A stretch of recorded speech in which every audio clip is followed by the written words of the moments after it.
everybody. It's my pleasure today to introduce Nick Abbott, and Nick really needs no introduction to many of us since he's been part of the CHR seminar series all year as the dissertation fellow. But still, this seemed like a good opportunity to take a moment to review a couple of Nick's many accomplishments. Nick is a PhD candidate at the University of Wisconsin-Madison, where he's a student of Professor Andre Link.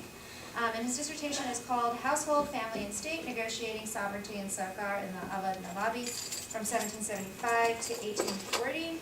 His research has been supported by a number of fellowships, most notably the Fulbright-Hays Doctoral Dissertation Research Award, which allowed him to spend a year, or more than a year, I think, quite some time actually, in India for his work. In addition to completing his dissertation and presenting his work at a number of conferences while he's been working with us here this year, Nick has also been preparing his research for publication in a volume coming out of last year's CHR program on the state. And that article is called Bringing the Sarkar Back In, Translating Patrimonialism in the State in Early Modern India.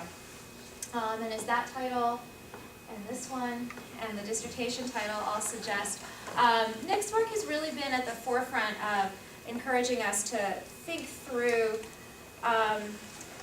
early modern Indian state formation and transitions to colonialism in India specifically, but I think has implications for how we think about early modern states more globally as well. And in reading his work, and I had the opportunity to engage with some of it again last week in the seminar, I've really been struck by how persuasively he shows us that modern states didn't simply wrest political power away from households in any sort of straightforward or linear sense, but rather, as he suggests for Abbott, the interactions between the Asal-ud-daula and the East India Company led to profound shifts in both directions, right, in the creation of new kinds of states and new kinds of households as well. And so with that, I look forward to hearing more about Nick's work, so please join me in welcoming him.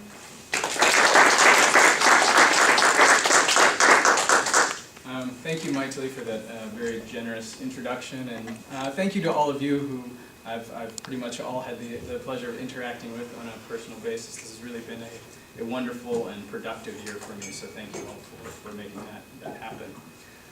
I gave the title of this talk about 1,000 years ago in the fall, and I'm pretty sure that I talk about all of these things, but I hope you'll excuse me if it's not precisely what we'll be hearing here, but I think it comes pretty close. And this is coming out of a chapter that's still very much a work in progress, so I'm going to welcome any and all sort of comments and feedback about how to shape it going forward. So I'm going to be talking today about a state that in the 18th and 19th centuries really dominated much of North India's Gangetic Plain. Known at that time as Awadh, this area today comprises sort of roughly the large state of Uttar Pradesh, which you can see here. And in the 18th century, this area constituted probably about 10% of South Asia's total population. So in any sort of way you would think about it, this area would sort of necessarily be an important part of early modern India's story.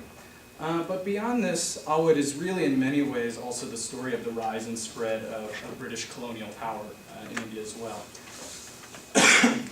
Awadh was really one of the East India Company's oldest and most enduring client states. And they maintained a long-lasting, if highly unequal relationship for nearly a century.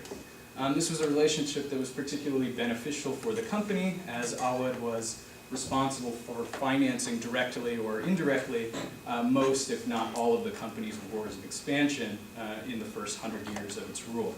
So they were responsible for contributing to fights against Mysore in the late 18th century, against the Maratha Empire in the early 19th century, in Nepal in 1815, in Burma in 1820s, and into the Punjab in the 1840s. And Awadh not only provides much of the money for colonial expansion, but really also the manpower, as Awadh is the prime recruiting ground for the East India Company's Army of Bengal, its Indian soldiers known as sepoys.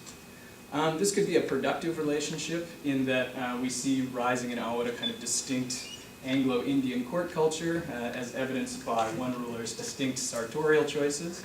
but it could also be a highly destructive relationship.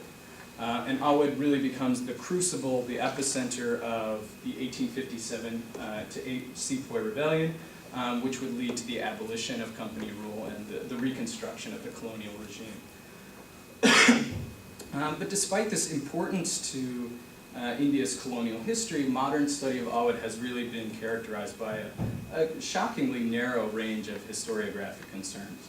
The most persistent of these is Awad's distinct courtly culture that has been the subject of both criticism and celebration. Celebration in that it's a kind of distinct regional idiom, condemnation in that it's perceived often as a corruption of some sort of high Mughal idiom.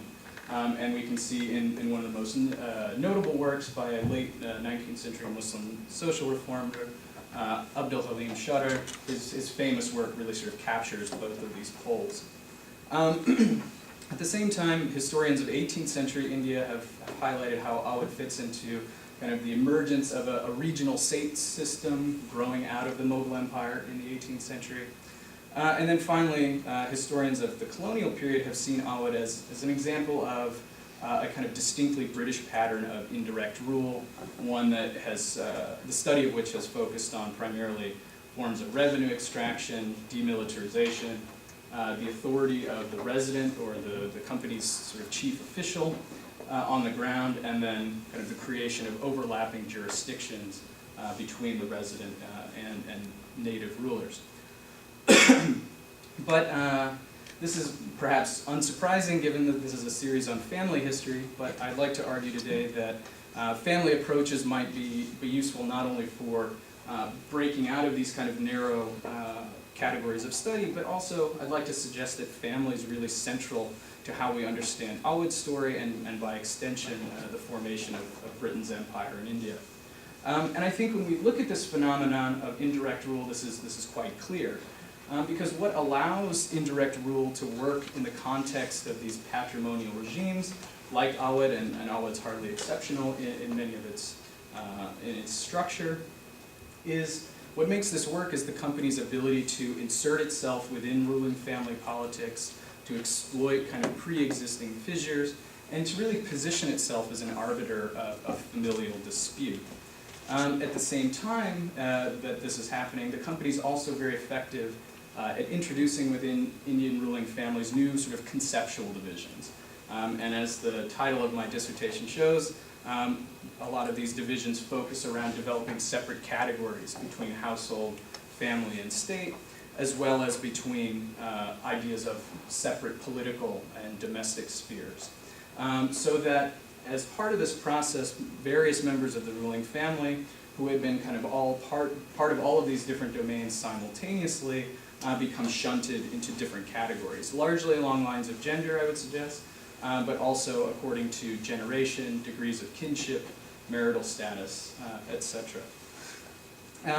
At the same time, though, I would like to suggest that as much as this is a kind of integral process of indirect rule, this is also a highly contested process both within the company and within the Awad ruling family.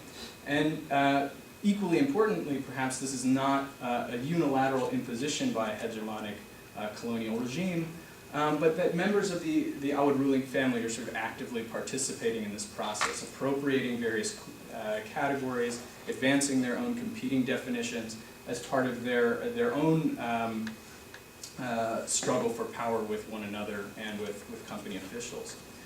So today I'd like to tell at least part of this story by focusing on a group of women who have largely escaped historiographic attention altogether, a collectivity of co-wives and concubines known as the Khord Mahal. And I want to explore how they advanced their own notions of family and familial authority in the context of a particular dispute over which officials and which members of the ruling family would get to sort of administer their day-to-day concerns. So I'll begin by looking at some of the structures and practices that underpinned the Awad regime in the mid-18th century. Then I'll turn to some increasing tensions within the family, particularly as the company begins to expand its role in Awadh towards the end of the century. And I'll sort of focus on that in the context of the Khord Mahal. Then I'll look at a particular set of disputes that arose in the early 18-teens when the eunuch in charge of their affairs was summarily removed and kind of the various conflicts that precipitated. And then I'll offer some very tentative conclusions and implications about what this might suggest for thinking about both indirect rule and the emergence of modern states and modern ideas of the family in colonial contexts. So to start with, I might offer that as important as Awad is to the formation of the British imperial order, the company is also perhaps equally important to the formation of the Awad regime. And this is particularly true during the mid-18th century, during the reign of one particularly important ruler, Asal-ud-daula. And in the 1750s, as company power is only beginning to emerge in Bengal, it seems as if Asal-ud-daula is going to be a potent challenger to the company. However, after he's defeated at the Battle of Buxar in 1764, Asal-ud-daula signs a treaty of mutual defense with the company, which allows him to refigure the relationship of his own kind of fragile dynasty to the Awad territories. And the treaty with the company does a number of important things. First, it quite decisively severs Awad, which had been kind of a satrapy within the Mughal Empire. It very clearly severs the relationship with the empire and recasts it as the Nawab's hereditary dominion. So this is going to be the sort of patrimony of Asal-ud-daula and his heirs. And the treaty is very explicit about making this, using this language. Additionally, the military alliance with the company allows him to really dramatically remake his army. Prior to the Battle of Buxar, Asal-ud-daula's army had largely been made up of cavalrymen from Iran and Central Asia, many of whom were at least distantly related to Asal-ud-daula and had kind of claimed shares of authority within Awad. So with this military alliance in place, he's able to kick all of these guys out and basically to remake his army from scratch around infantry trained in a European style and who are commanded by eunuchs from his household.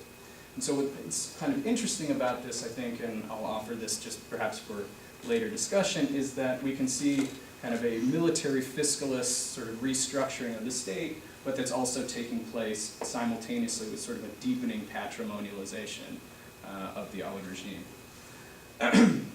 In turn, this sort of remade army allows Asal-ud-daula to really cluster authority around a group of Sarkars, or sovereign households, that are located in a new capital city in Faizabad, in eastern Awad.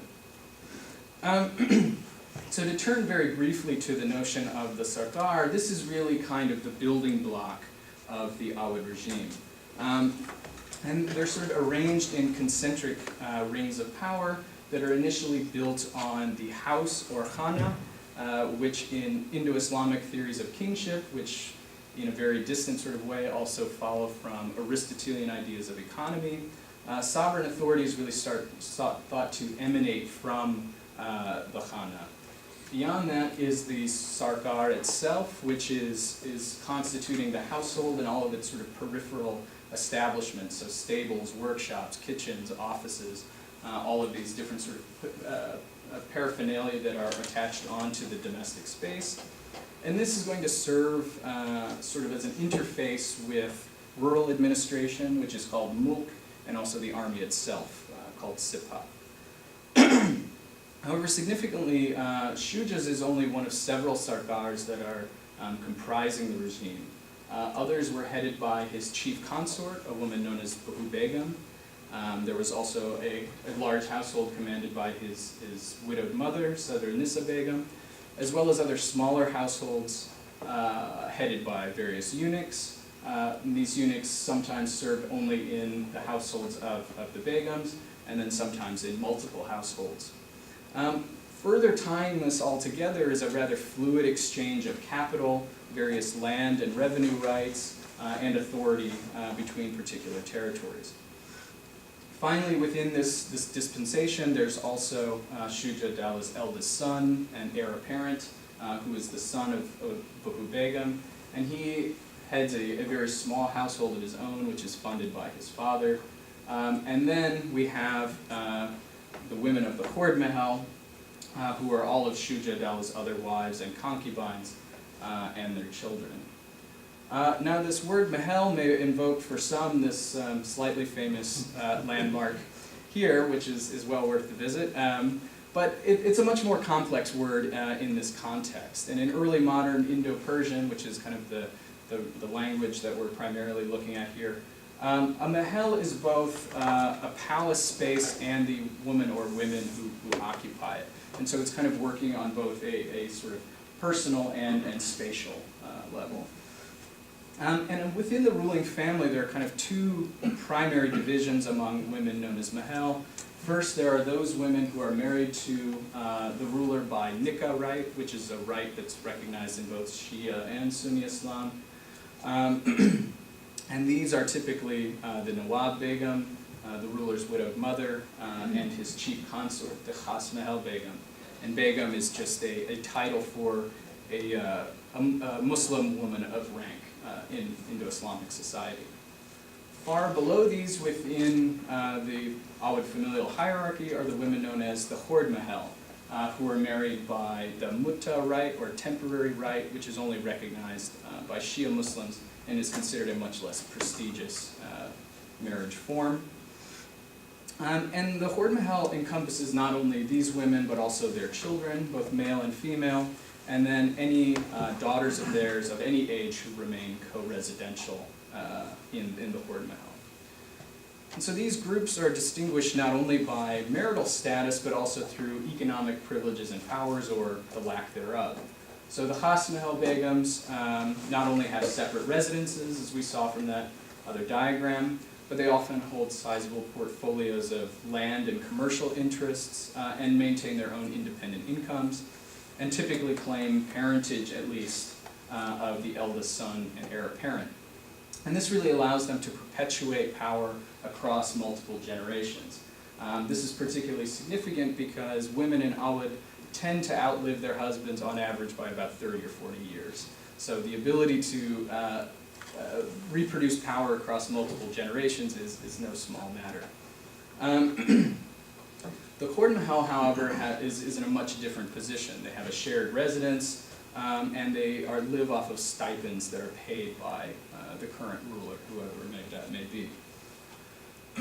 And so the dispensation that I've been talking about, at least during the last 10 years of Shuja-daula's reign, is fairly stable, but there's really little to kind of keep it in place. Like most early modern Indian polities, Awad is really characterized by constant negotiation and reconfiguration, particularly at times of succession. So when Shuja-daula dies in 1775, quite suddenly, it's very unclear what exactly is going to happen, especially right as the company is gearing up to assert itself much more forcefully in politics. Why that happens is that the company itself is under kind of great pressure during this time, and particularly during the governor generalship of Warren Hastings, the company's in kind of an abysmal financial shape. So for Hastings, the sort of prime objective is to extract as much revenue from allies like Awad in order to shore up their own shaky finances. And the way he's going to do this is by trying to streamline these highly sort of multipolar regimes into kind of a more hierarchical, bureaucratic sort of structure. And so this is going to entail dividing up these household states, consolidating a sort of separate state entity from all of these households, to create sort of distinct public finances, to inculcate the idea of a public debt, particularly to the company, and then to separate out personal and household personnel. So this is going to fall particularly hard on eunuchs who have all of these positions both in the state, the household, and the military.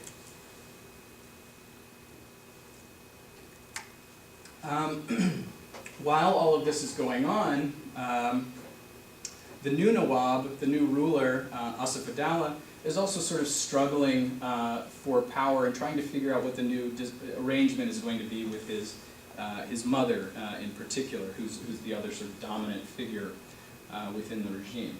And they fight about sort of innumerable different things, but one area of particularly fierce conflict has to do with who's going to have custody of and responsibility for the women of the Khord Mahal, so all of Asal-ud-daula's other widows and their children.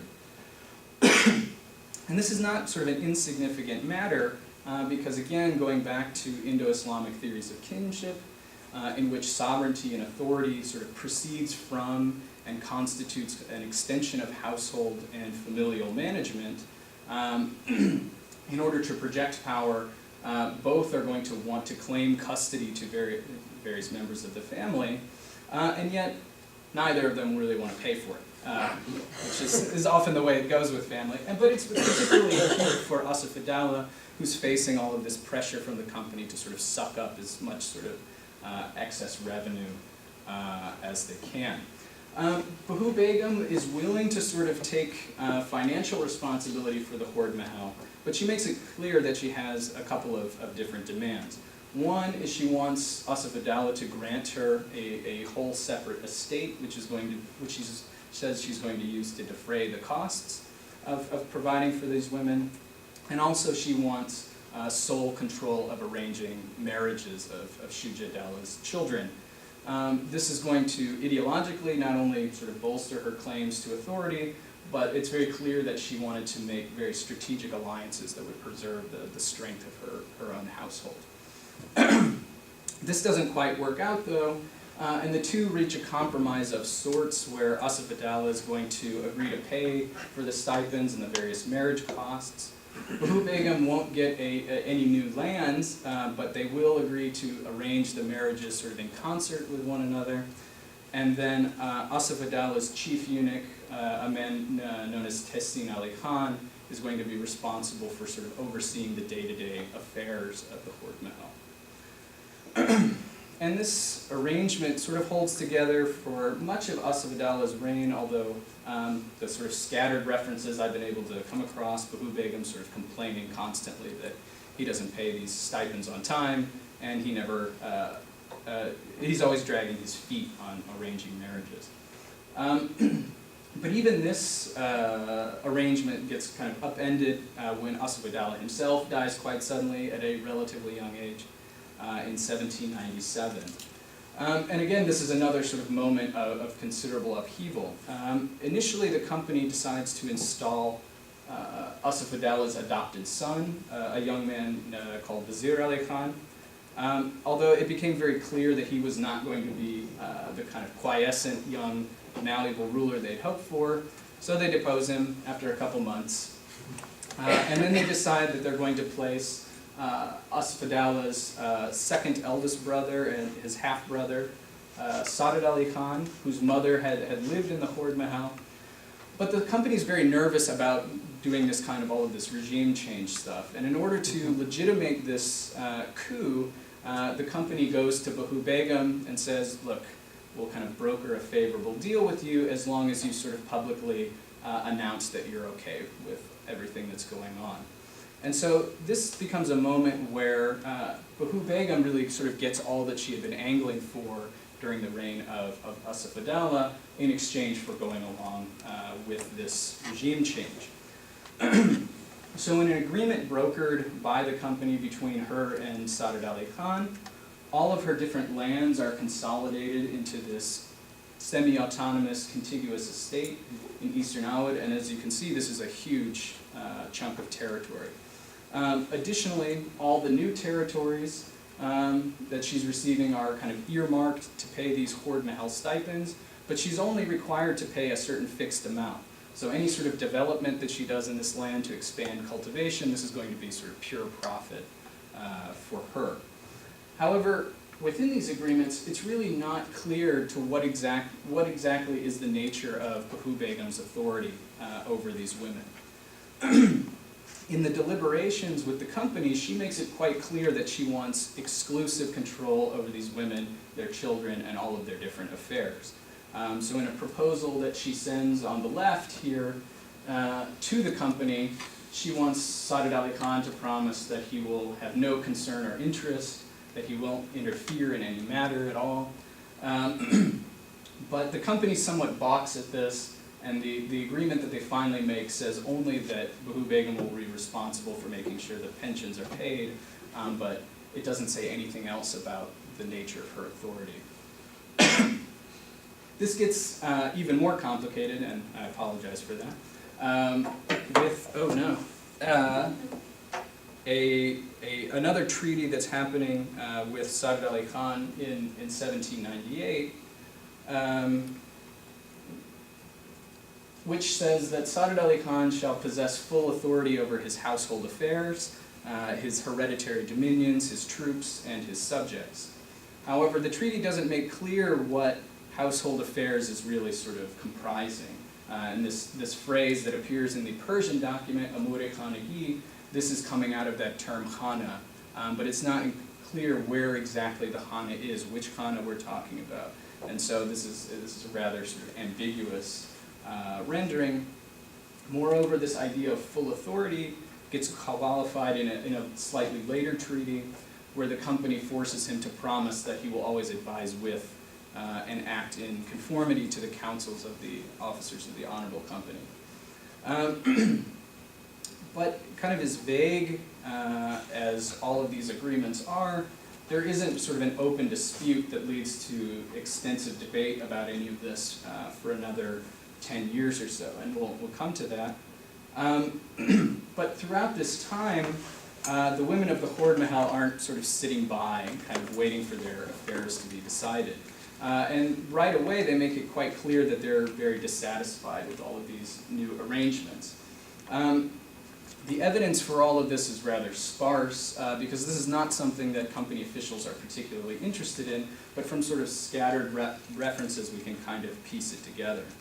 So they were particularly irritated about their stipends being paid late or incompletely, not surprisingly. Additionally, it seems that the eunuchs in charge of the Khord Mahal, in charge of distributing the pensions, were taking large fees out of these pensions. And one of the fees that they objected to quite strongly was that all of their adult children who lived elsewhere, whenever they came to visit, they'd be charged basically an entrance fee to the Mahal to be able to go and see their mothers. Additionally, crimes often took place in and around the Khord Mahal, but Bahu Begum often refused to investigate them.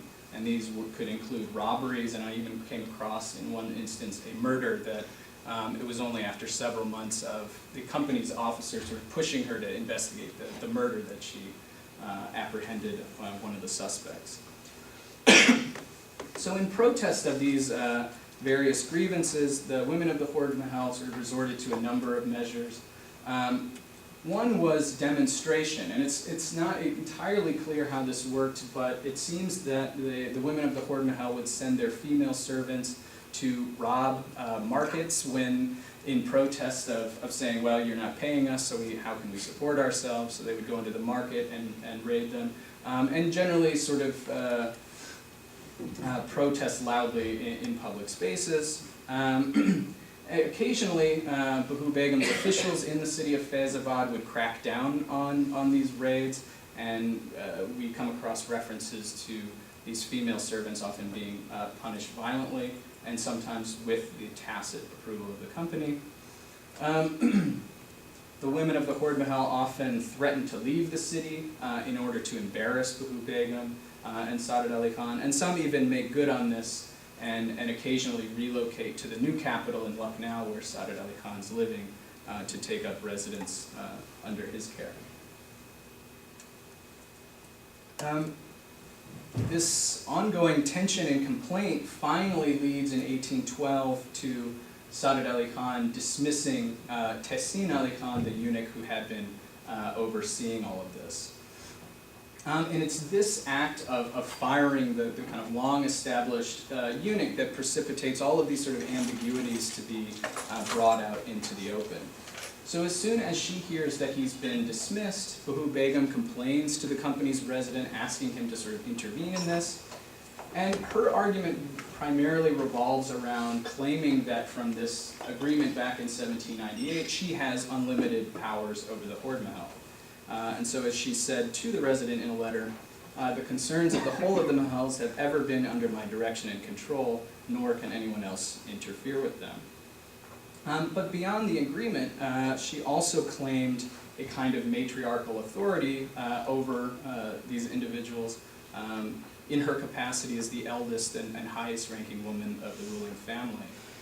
And where we get a clear sense of this is that as this dispute starts to gain steam, a lot of Asal-ud-daula's other sons are coming back to help their mother's protest in Faizabad. And Bahu Begum asked the resident to pressure Saadat Ali Khan to write an order to the effect that Her Highness the Begum, being equally your parent as she is mine, you must deport yourselves according to her will, and persuade the ladies of the Khord Mahal to submit themselves to her authority. Perhaps unsurprisingly, Saadat Ali Khan didn't really agree with Bahu Begum's take on all of this. Instead, for him, he cited his own rights as he thought they had been enshrined in the treaty, and he took a very sort of expansive view of what domestic authority really mean. And so sort of anyone residing in the Khana was sort of necessarily Khanagi, and so for him, women become sort of inherently domestic. All of the women of his family, sort of regardless of rank, are domestic, and thus he has kind of an absolute authority over them. So as he reminded the resident, according to the tenor of the treaty, I have full power and authority to act as I please in my household, being the sole heir and guardian of all of my female relations. And here, this term namus that he's using is, I think, particularly significant. Related etymologically to the Persian word nam, or name, this is really sort of functioning to work both as meaning the kind of collective honor of the dynasty, but also as it is sort of physically embodied in women of the ruling family. So this notion of the sovereign as a kind of a custodian of the lineage's collective honor is something that he's playing up here quite considerably. So in the same way that it had been for his elder brother, Asal-ud-daula, maintaining domestic authority is really critical to his vision of sovereignty. So this notion that sovereignty sort of follows from household management. He makes this also quite clear, saying that the British government cannot circumscribe or render negatory my hereditary rights or authority over my own household, no more that it can annul that affinity by which I stand in relation of son to the Begums. So this notion of familial relationship, power, and sovereignty are all sort of very clearly linked here in Saadat Ali Khan's vision.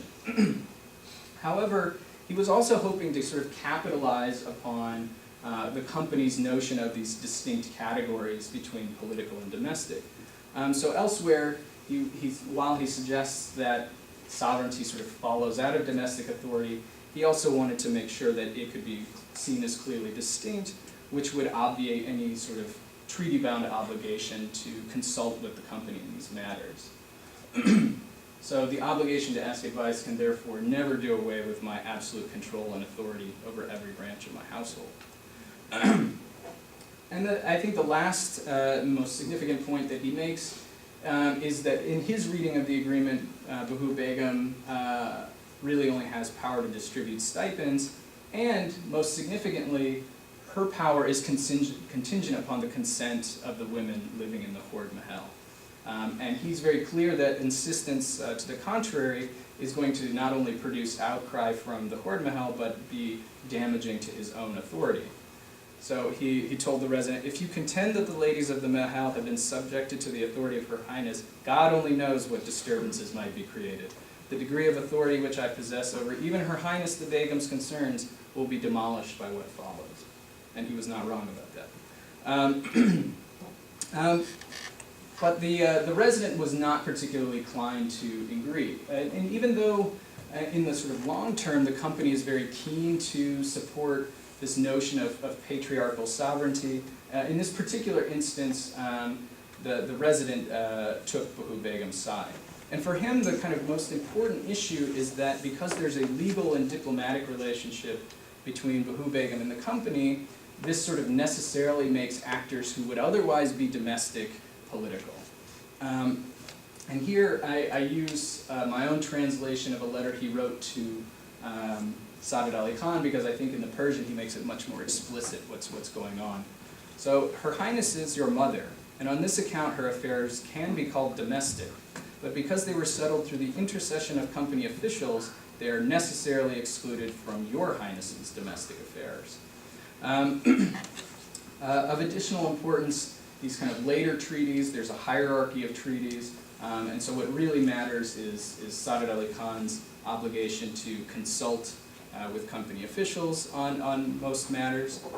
But he also kind of gives a non-legalistic argument as well, asserting that as the senior woman of the family, Bahu Begum has a kind of natural authority not only over the Khord Mahal, but to some degree over Saadat Ali Khan as well.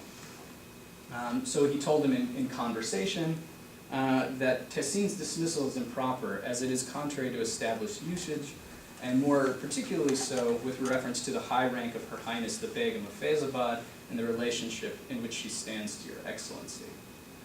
Elsewhere, he also told him that the reputation, honor, and good conduct of the Khord Mahal, as the females of her husband's household, form an object naturally of more importance and of greater interest than to His Excellency Saadat Ali Khan.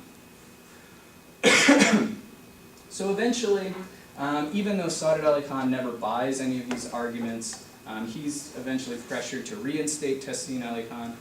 But as he predicted, this led to considerable protest and a much greater sort of ratcheting up of protests coming out of the Khord Mahal. So sending, once again, female servants out into the street, they raised these alams, these banners which are used in Shia Muharram processions. So they're invoking these ideas of the martyrdom of Hussein, sort of suggesting that they're being sort of martyred with that.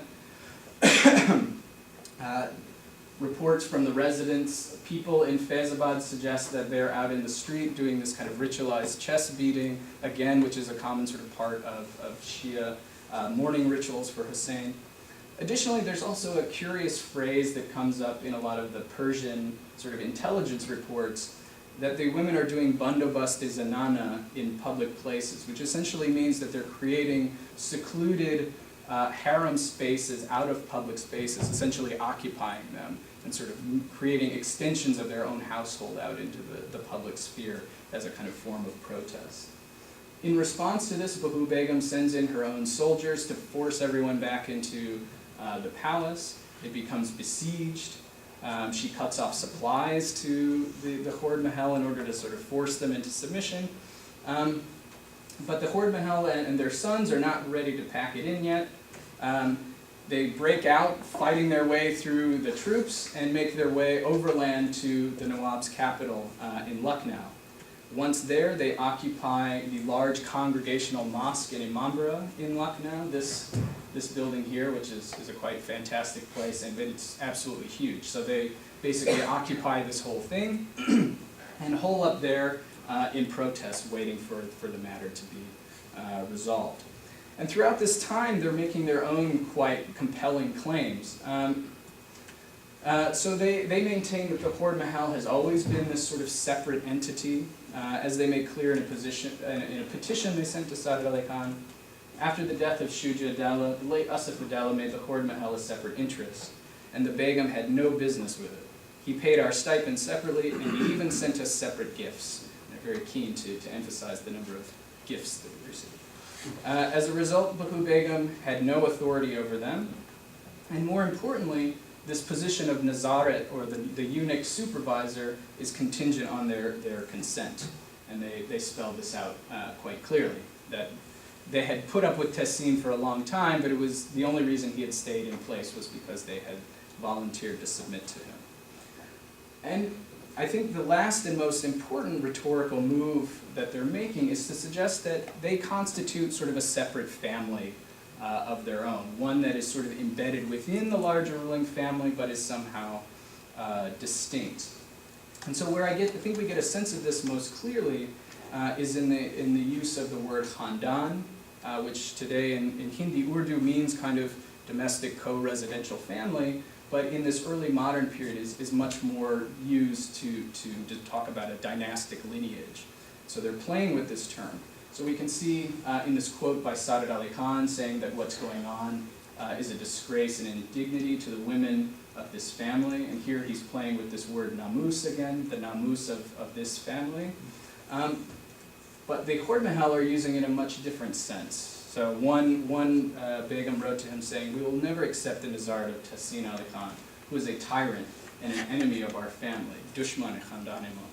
So this idea of our family, khandan-e-ma, is a very distinct kind of usage, and I think that the women of the Khord Mahal are trying to suggest something quite different about family here.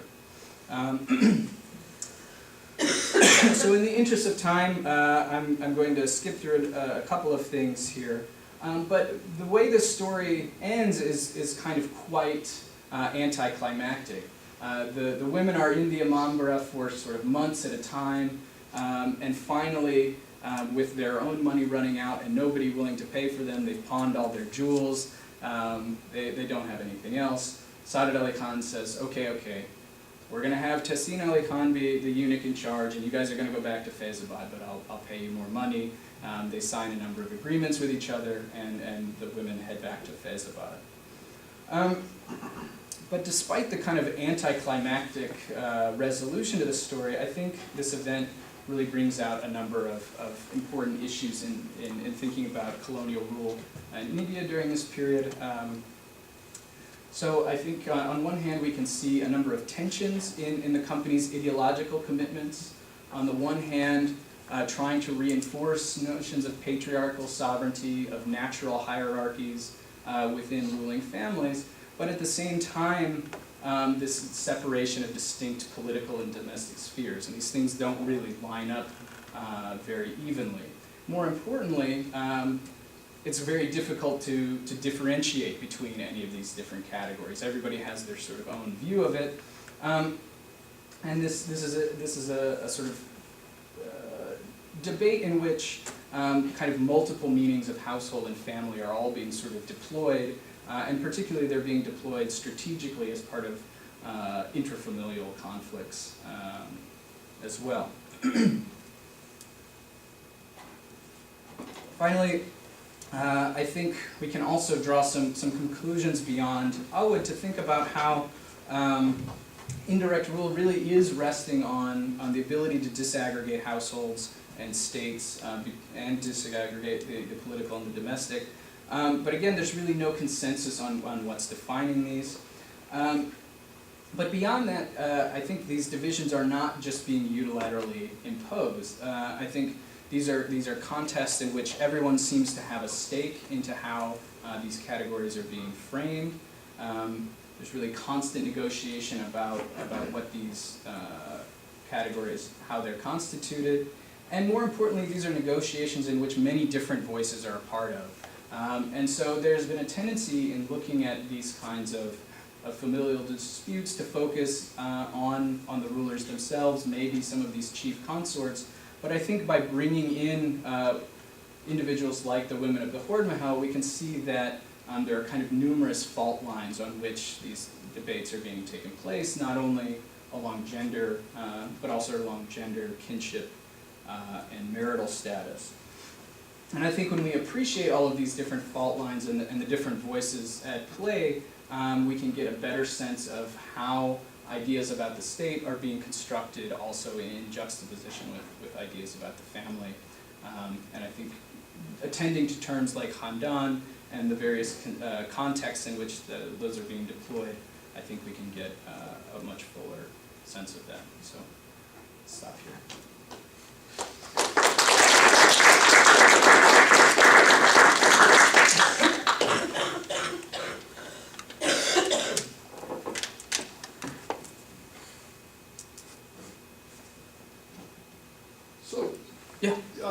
You've used this term earlier on about Indo-Persian traditions, and I wonder if you might spell out the kind of depth of this pattern of household patrimonial sovereignty in the Persian tradition, and where do you see its roots lying?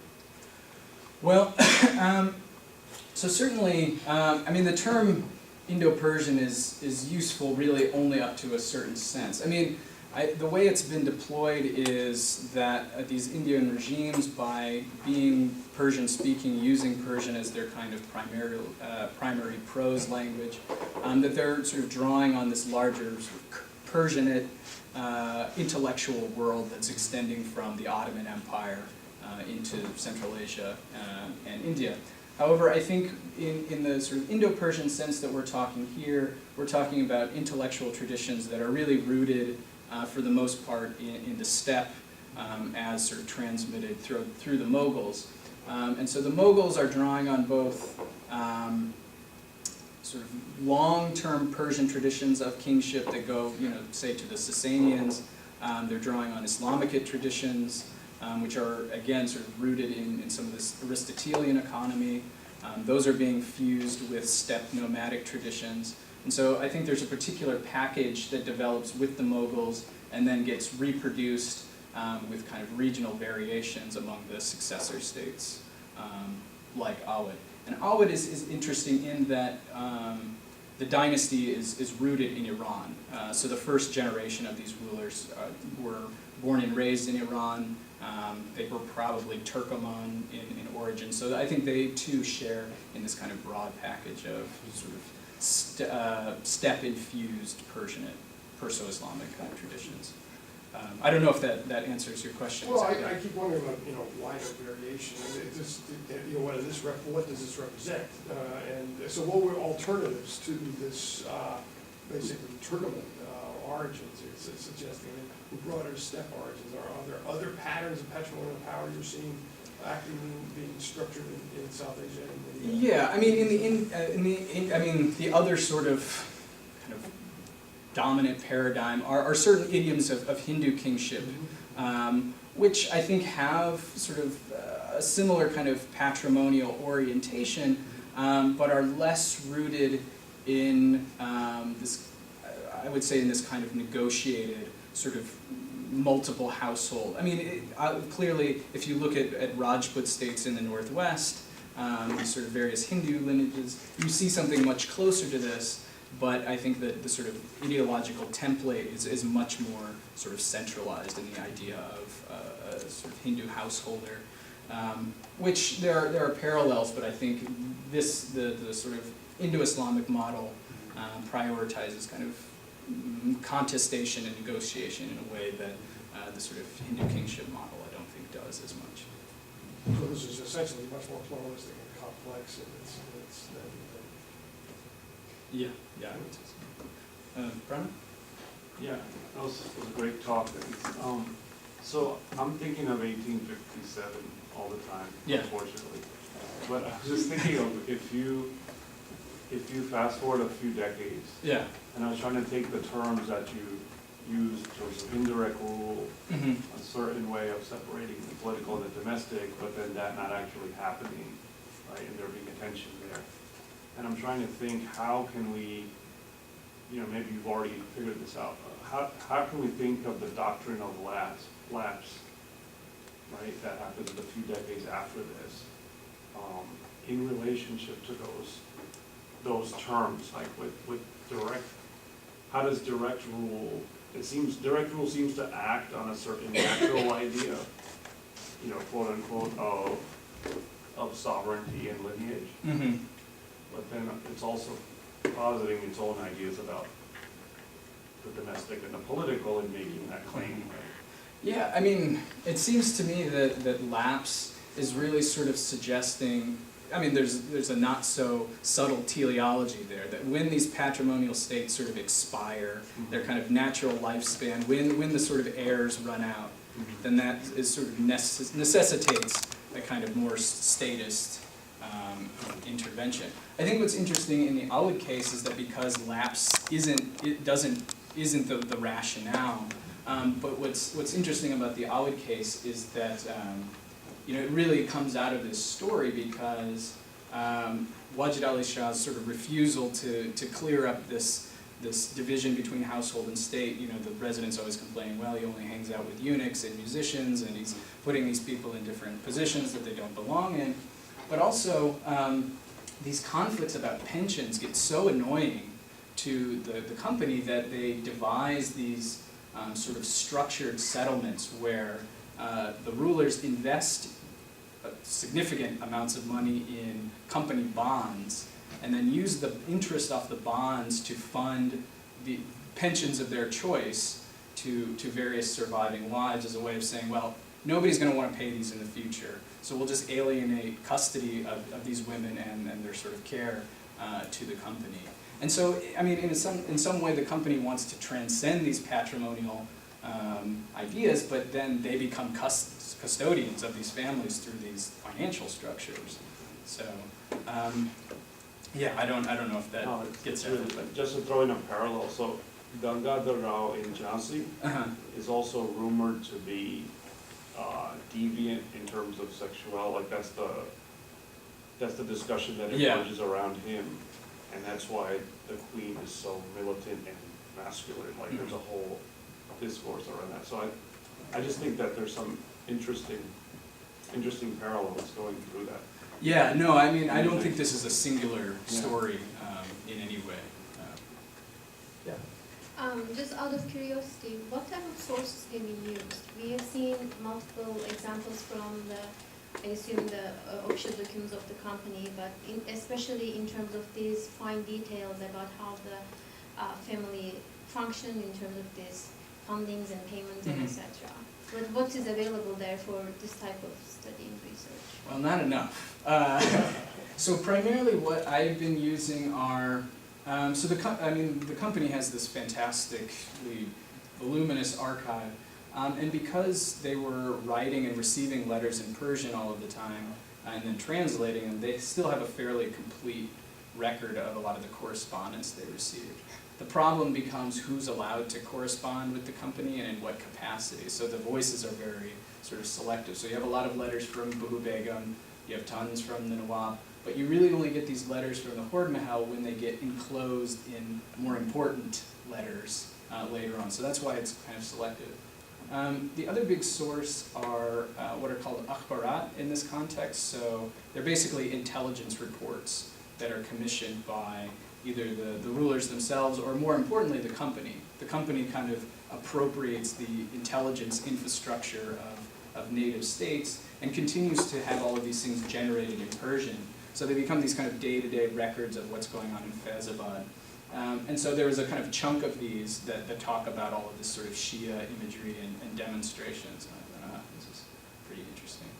But yeah, mostly the company correspondence, these kind of select collections of akhbarat, and then Persian dynastic chronicles. Awesome.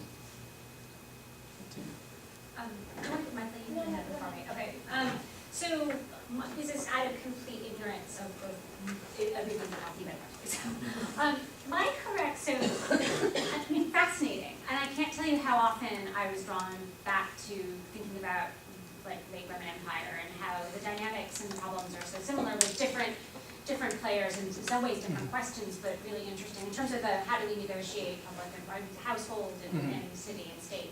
But I'm curious, so do Shia Islamic communities in South Asia, do they own properties separately from the leaders, the imperial leaders? Because I'm curious about, they're hanging out in the mosque. There's all of these references you give us to the use of Shia ritualistic gesturing in the protesting, and where are the clerics? Like, I'm just wondering, like, why is there a role of Shia clerics? We have to triangulate again to them. Do they have any role in all of this? Yes. Okay. Well, actually, no. In this particular story, they really don't. Okay. And this is something that the company is always kind of lamenting, is that there's not really a legal infrastructure in the way that they expect there to be. Right. So this idea of what the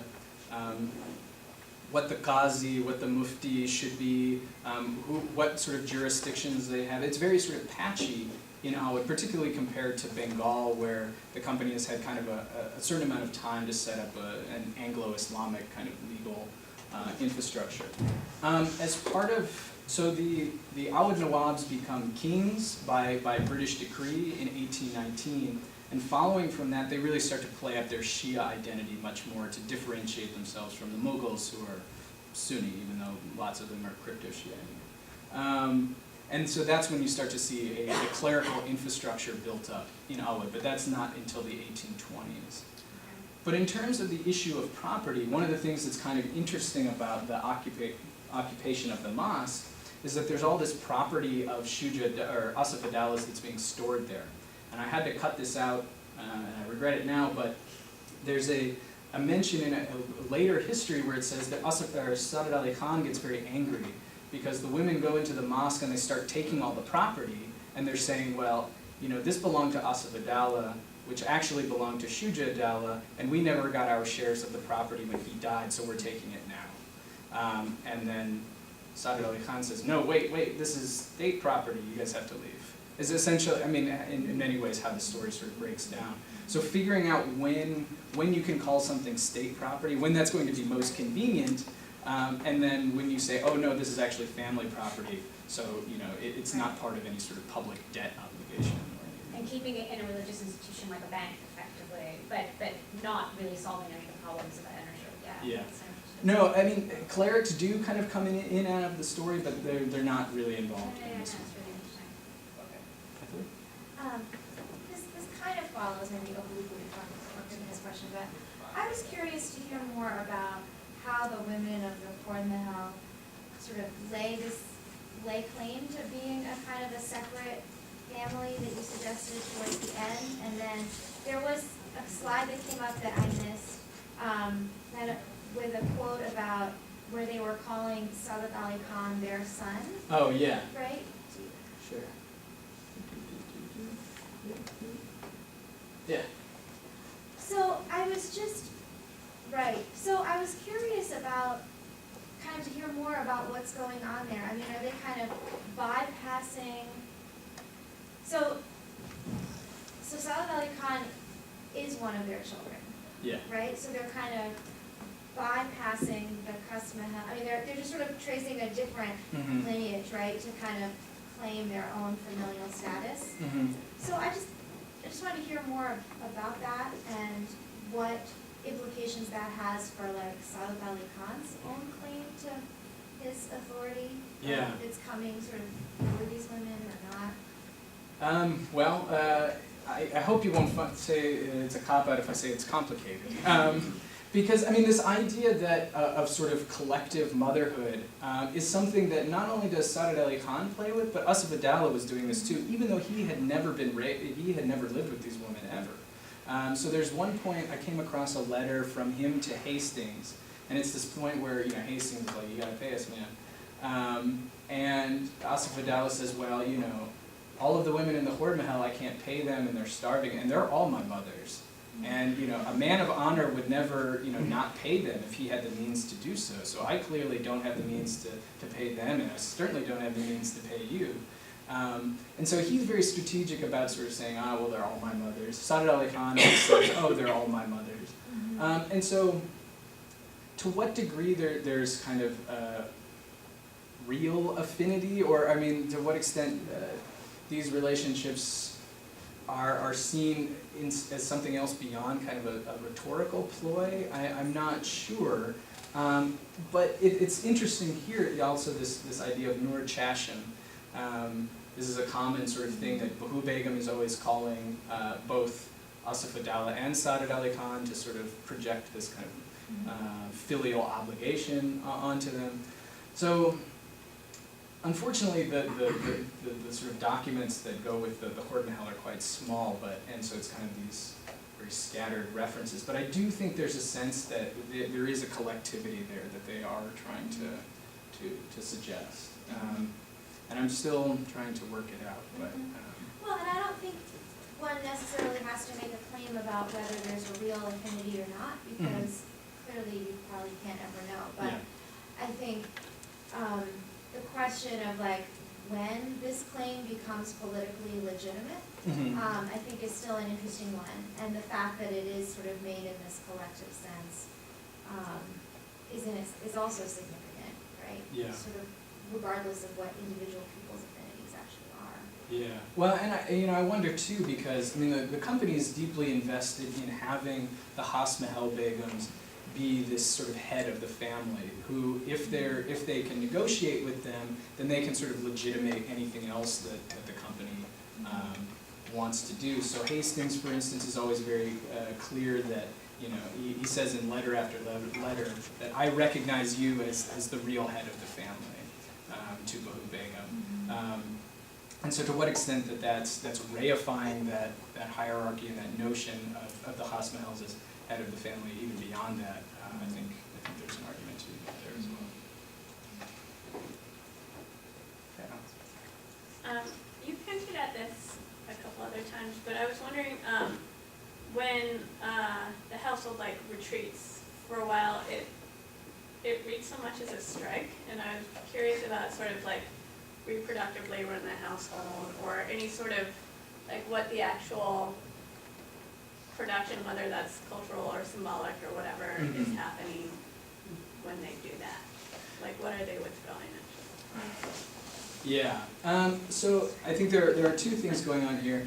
To answer the point about reproductive labor, certainly Indrani Chatterjee's work, I think, really shows us that reproductive labor is being appropriated by these Khas Mahal Begums. And I have to believe that it's happening in Awad as well. We just don't have the sources to say. And interestingly, none of the Khord Mahal Begums refer to it, and you would think that if they had the sort of ability to make sort of a biological claim, that they would. As far as what's sort of being withdrawn, here I think the martyrdom imagery, and also how they're playing with this idea of namus as well. So the threat that they might be disgraced by, you know, that either by going out and you're forcing us to go out in public and possibly disgrace us, but because we embody family honor, you're going to be disgraced as well. And so you're sort of forcing us to do that, and then tying that to this idiom of martyrdom and lamentation, I think is really sort of the substance of the protest.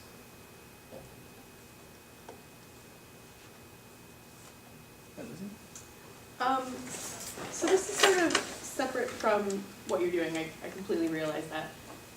But I'm curious as to whether or not like affective relationships within any of these various groupings of family and household come through in what you've looked at, and if you see that as...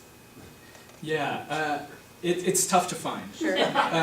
But you do get it sometimes. So what I love about reading these Akhbarat, and they can be so tedious sometimes, because it's usually just like, so-and-so received such and such gift, and it was worth this much money. But you do occasionally get these really poignant moments. So I read one where it was on Holi, which is the sort of Hindu New Year, the sort of festival of color. And Asal-ud-daula was sort of notorious for really getting into Holi, and playing it in the darbar with all of his buddies, and it becomes this kind of caricature of this sort of decadent Nawabi lifestyle. But 20 years after he's died, there's a news report from Faizabad where it says that people are playing Holi out in the street, and Bahu Begum thought about her son and started to cry.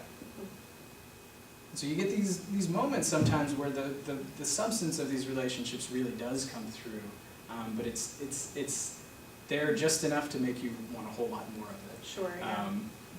And you get occasional references to sexual relationships. Shuja-ud-daula apparently had relationships with a number of these eunuchs. So there's a lot going on, but the references are pretty stray. But I think it's not just political, I guess I would say. Yeah, I wondered if I could ask, and she's the lead. I'd love to get it's really very selfish, but I'd love to get a comparative discussion of the boundaries between state and polity in South Asia in the 18th century and India in particular. State and polity? Family and state, family and polity, family and state. And what, in essence, the company is forcing, in your larger story, the company is forcing a segmentation between state and household. Mm-hmm. But effectively the two have been coterminous and completely entwined. So I guess what I'm asking is, what are the circumstances in kind of classic Roman Empire. Yeah, well, I mean, so similarly, I mean, you mentioned Aristotle, right? I mean, Aristotle gets to the Romans through Cicero, and so there's a really similar ideology that the household is, the state is constituted of the household. The household is the beginning of the state. And that, I mean, you see that shot through, and of course, by the time you get to the Roman Empire, the imperial court is a household. I mean, it's a giant household for sure, but it's a household, and the emperor has his own property, it's totally separate. But what to me, like what I kept thinking about, and I have to think this through in a way, so I'm not saying something really dumb, but what I was thinking about is to what extent is it Christianity the church that kind of comes in and starts complicating things? Not that it's necessarily trying to divide, to force a wedge between the household and the state, but that it offers yet another version of that relationship, and a competing relationship. And because the church, both you have a monastery, but you also think of an ecclesiastic, the bishop and his clergy, and they have property. I mean, all these different institutions all own property, which is why I was curious whether, like, does a separate Islamic community own property? Yes. How does it? So it does. So that's like yet another way to think about another competing sort of hybrid in a sense. And so, I mean, the other complicating thing too, and this is something that's a kind of different topic, is just how does Islamic views of marriage sort of compete with what these other traditions of marriage that are going on here, and in terms of gender relations. And similarly, Christianity develops and starts kind of throwing in these alternative ways of thinking about what marriage is and whether you can break a marriage, and and the gendering of marriage too, to a certain extent. So that's what I was thinking about when I said that. I'd have to think that through more, but it's interesting. I mean, and it doesn't. I mean, I don't think there is a break. I mean, I think you've got this kind of fuzzy relative relationships between household and state until what, the 18th century? I mean, I think it's precisely these like Western European Enlightenment people that have these other ideas that then don't quite fit into this, I don't know, I don't want to call it like a pre-modern model because that seems silly and irresponsible, but I mean, is it, there does seem to be some interesting connections. Right. Yeah. I just wondered about the scale. I mean, The scale, how does the household patrimonial polity govern places at a distance within the principality or within the domains? And in the Roman sense, the scale is massive. I mean, we're talking, how does the imperial household reach to Asia Minor, reach to it has people that manage its estates and funnel money back. I mean, there's also a huge tax system that's interconnected with it. But late up until a certain point in the West and in the East until the 7th century, I mean, individuals, really wealthy individuals own property all over the place, and you would have to. You'd have to have your various men on the ground, so to speak, in these different places to help you collect the rents and whatnot. So, I mean, it was massive. Landowning was massive. Right. I mean, it's interesting because the company isn't a landowner, right? But they want not an Asal-ud anyway. Right. And what they want, they are obviously interested in something that's a product of the land. So it's this. I don't know. It's interesting. It's like a very different way.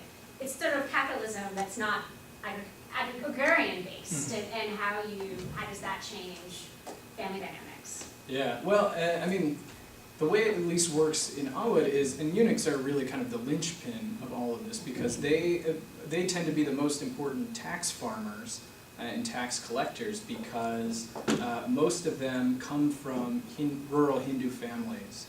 And so they'll be captured or sold to the Nawab's household, but then they'll be kind of reassigned to those areas and use their families as sort of an interface to rural society to facilitate local governance and tax collection. And so, I mean, what the company is really trying to do is turn Asal-ud into a giant tax farm of itself and to appropriate all of those relationships, but on some level they don't appreciate how sort of integral eunuchs are to this whole thing. And there are non-eunuch tax farmers, but I think they're caught between the idea of wanting to have the revenue system be as effective as it can, but then also to streamline it across these kind of gendered, professionalizing sort of bureaucratic assumptions. That gets to the next point. When does this patrimonial structure tip over into a bureaucratic structure? not, I don't think, until the company annexes Al-ud in 1856. I mean, it's essentially a failed project, I would say. Just going off the discussion of property and family, does anyone try to alienate land with waqf? No, you would think that they would. Yeah, because that becomes a huge, like, practice in the coming decades. Yeah, You would think that they would want to set the land aside and set up these trusts and move it that way, but. yeah. Waqfs, for those who don't know, are Islamic trusts. But then, I mean, those tend to get turned into patrimonial estates as well, I mean, in a sense. Yeah, but it's a way of setting it apart from the, I mean, once it's set up as a waqf, the company can't come in and take it. But I would argue that these vasikas are essentially like I mean, it is waqfs. like that. They're like waqfs with sort of political or extraterritoriality built into them, and I think that's kind of a better deal for these royal types. I think that would be my guess as to why waqf doesn't become a bigger phenomenon. Okay.